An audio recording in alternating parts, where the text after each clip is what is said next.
ค้าเข้าแล้วนะร้านนี้ลูกค้าเข้าไม่ขาดสายนะลูกค้าเยอะนี่แม่ร้อนๆเลยทุกคนน่ากินมาก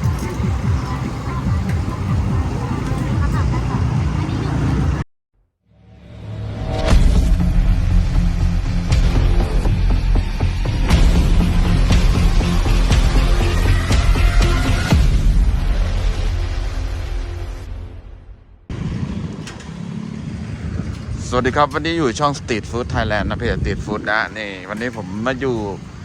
ตลาดขามนะอยู่กับแป๋ววราพรนะโอ้โห แป๋ววราพรชาแนลค่ะ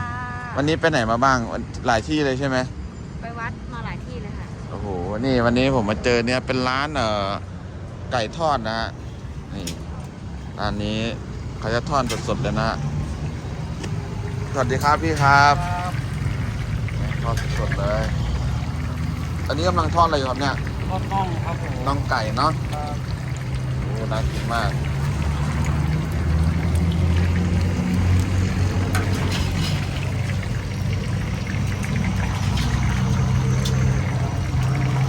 ตลาดนี้จะมีทุกวันเลยใช่ไหมครับมีทุกวันอ๋อนี่เป็นแป้งนะแป้งพวกไส้พวกอะไรนะรวม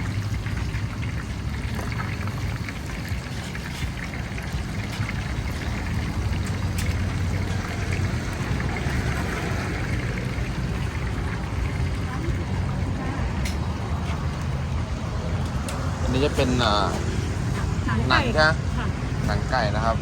แล้วก็จะเป็น3ชั้นนะหมู3ชั้นชั้นทอดน้ำปลาค่ะแล้วก็นี้จะเป็นไส้นะไส้อ่อนนะใช่ค่ะแล้วก็จะเป็นซี่โครงนะใช่ค่ะซี่โครงอันนี้จะขาย40 บาทไม่แล้วใช่ค่ะ25อ๋ออันนี้ขาย25แล้วก็อันนี้จะเป็นตูดใช่ไหมท้ายค่ะอ๋อโครงท้ายราคาเท่าไหร่นะ10 บาทค่ะ10 บาทโอ้โห10 บาทนี่ชิ้นใหญ่มากทุกคนแล้วไส้อ่อนนี่จะขายยังไงครับเนี่ยขีดละ35ค่ะขีดละ35 บาทขีด100ค่ะ3 ขีด100รวมมันได้ค่ะอ๋อก็คือรวมกันได้หมดเลยเนาะพี่เนาะใช่ค่ะแล้วก็มีน้ำจิ้มเนาะเป็นน้ำจิ้มสูตรเด็ดของทางร้านแถมให้นะครับทอดสดๆเลยนะร้อน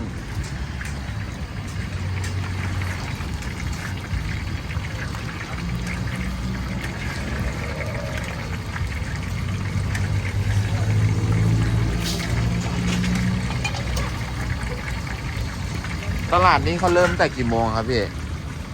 ก็มาตั้งก็ประมาณบ่ายสองเนาะปิด2 ทุ่มใช่ไหมประมาณ2 ทุ่มนะฮะตลาดขามทะเลสอนะ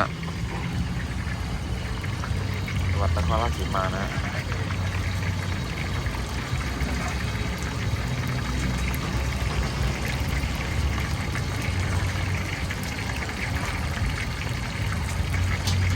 พอมันสุกแล้วก็ลอยขึ้นมานะพี่นะใช่ครับ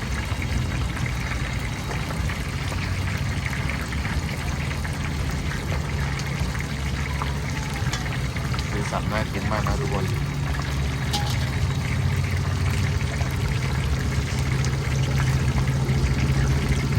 ชื่อร้านพี่ชื่อร้านอะไรครับหรือว่าไม่มีชื่อร้านยังไม่มีนะก็คือขายตรงนี้ตลอดใช่ไหมที่ขามทะเลสอนะร้านพี่อะไรครับชื่อพี่อะไรพี่ปูเนาะอ๋อร้านพี่ปูนะ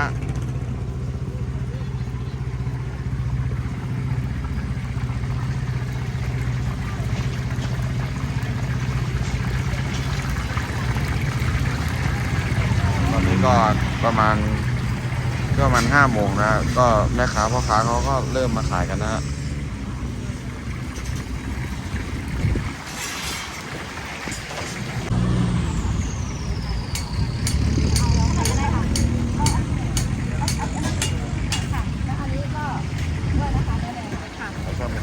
รวมกันนะคะ2 ขีด2 ขีดราคาเท่าไหร่ครับ70ค่ะ60 บาทอ๋อ70 บาทขีดละ35อ๋อขีดละ35 บาทนะ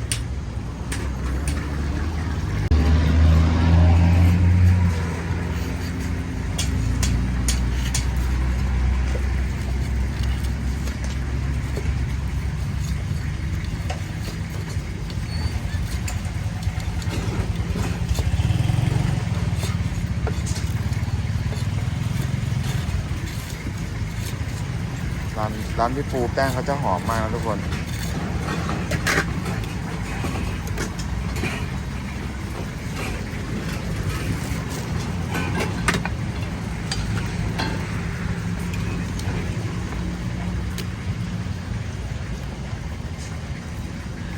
เนี่ยหูน่ากินมาก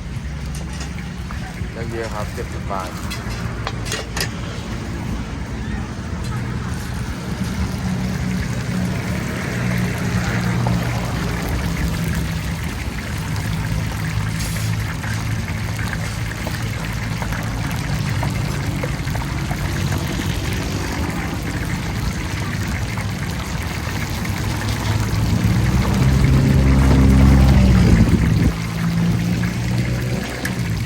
แล้วใกล้สุกแล้วฮะ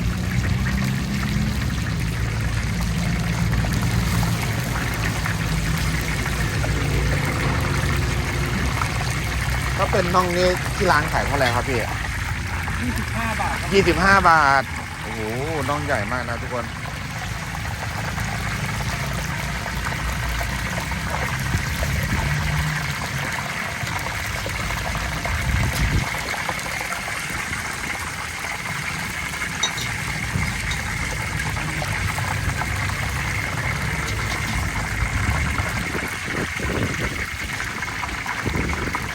โอ้น่องใหญ่มากครับ ราคา25 บาท ถือว่าคุ้มค่าราคามากนะน่องใหญ่มากทุกคนดูสีสันสวยมากครับ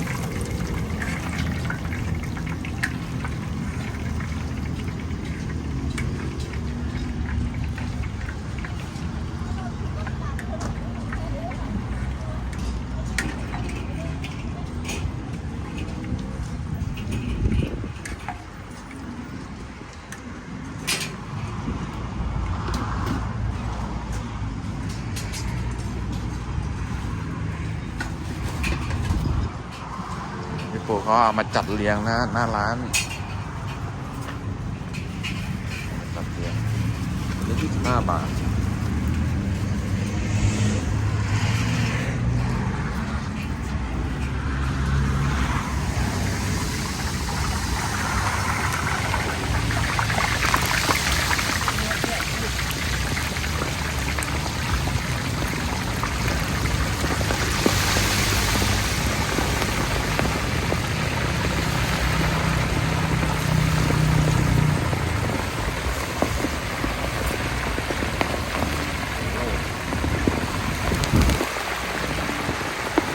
อันนี้จะทอดอะไรครับพี่ ตับครับ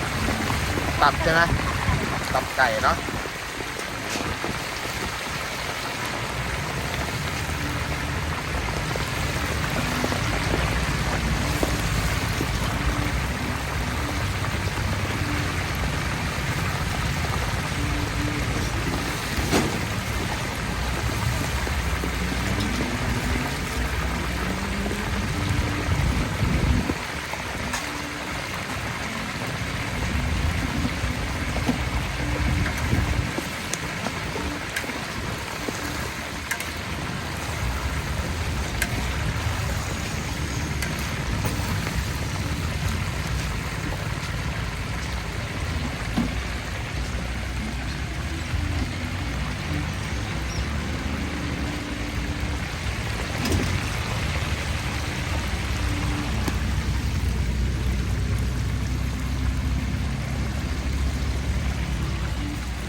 ได้อะไรอ่ะซื้ออะไรมากิน ขนม ขนมไหนว่าให้กินยำมะม่วงอ่ะ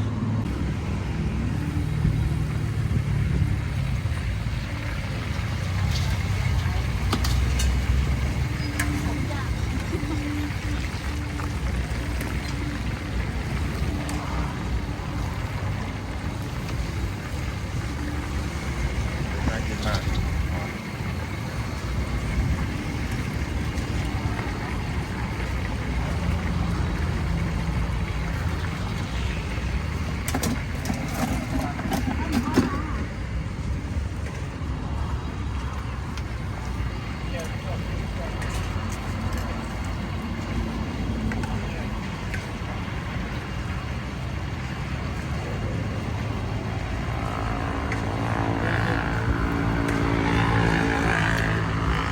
อันนี้จะเทแล้วใช่ไหมเทเลย โอ้ดูน่ากินมากทุกคน นี่ ทอดอะไรเนี่ยน่ากินจังเลย อันนี้จะเป็นตับ จริงเหรอ น่ากินนะ สั่งดิ เอาไหมเดี๋ยวให้เวลาพอลองชิมดูนะร้อนนะคะ มันร้อนมันร้อน ทอด ไม่ เดี๋ยว สั่งพี่เขาเอาขีดหนึ่งเอาขีดหนึ่งได้20 บาท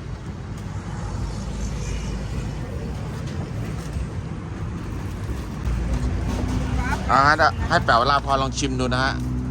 นี่อันนี้คือทอดใหม่ๆสดๆเลยนะ เอากระทะเลยครับ กระทะร้อนๆนี่ลองชิมดูชิมหน้าร้าน โอ้โหเป็นไงครับเป็นไง อร่อยไหม อร่อย บอกรสชาติหน่อยว่ามันเป็นยังไง ตับสด สดใช่ไหม สดมาก อืม กินกับข้าวเหนียวแซ่บ ครับผม โอ้ น่ากินมาก สุดยอดเลย คะแนนเต็มคะแนน100 คะแนนให้เท่าไหร่ครับ พัน 1,000เลยใช่ไหมโอเค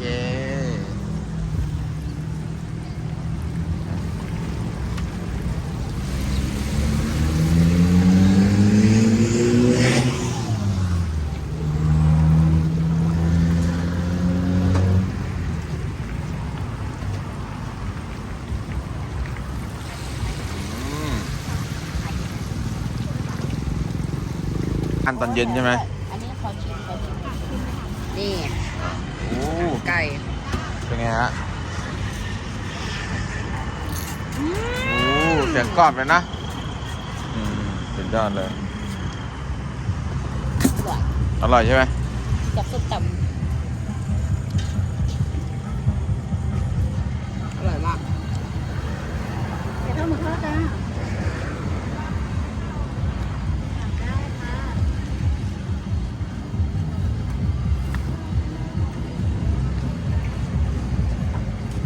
น่ากินมากทุกคน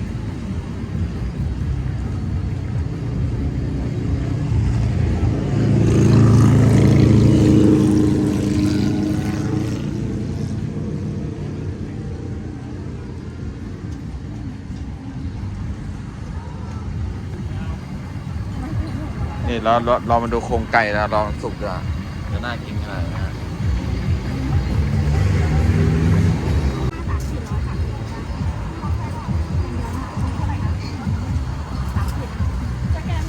ได้ค่ะบัญชีนะคะ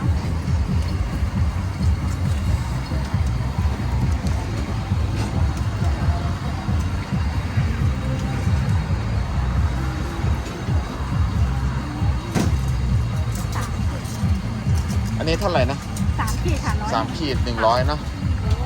โอ้ได้เยอะนะ ไส้อ่อน ใช่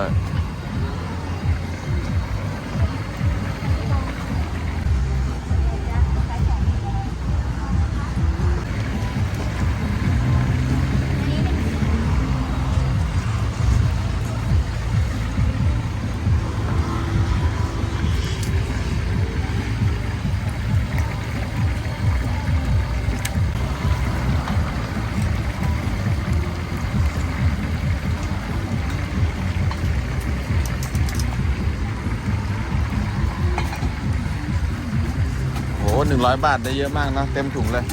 ไส้อ่อนนะ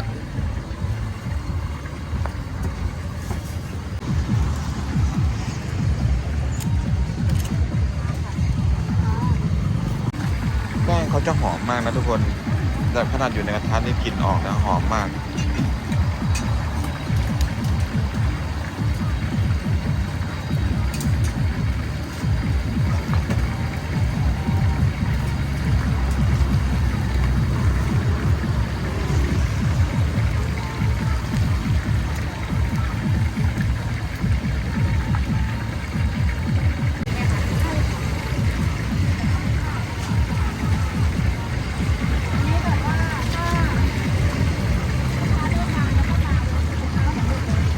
ใช่จะเป็นที่เนี่ยจะเป็นตลาดเย็นเวลาแบบคนเลิกงานมาเขาก็จะมาซื้อเลิกงานก็ประมาณ5 โมง 6 โมงเนาะ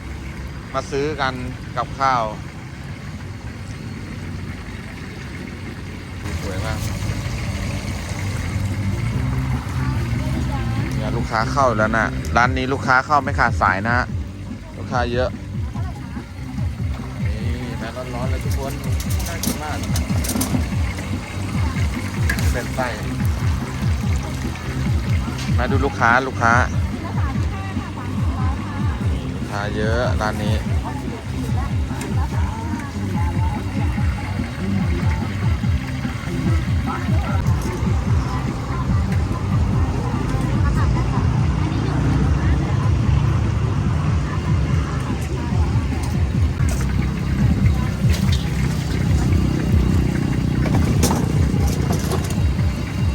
น่ากินมากดูลูกค้าแน่นร้านเลยนะ อะไรดีคะถึงไหมโอเคเป๊ะราคาพร้อม5 บาทอะไรเป็นเด็ก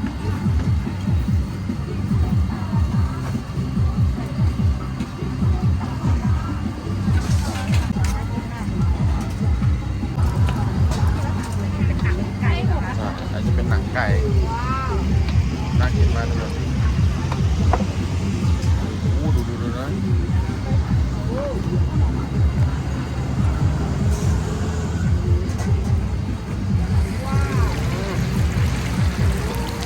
คลิปผมก็อย่าลืมกดไลค์กด Subscribe นะเพื่อเป็นแรงผลักดันต่อไปนะคลิปนี้ก็จบเพียงเท่านี้ครับขอบคุณ ขอบคุณค่ะ น่ากินมากนี่ดู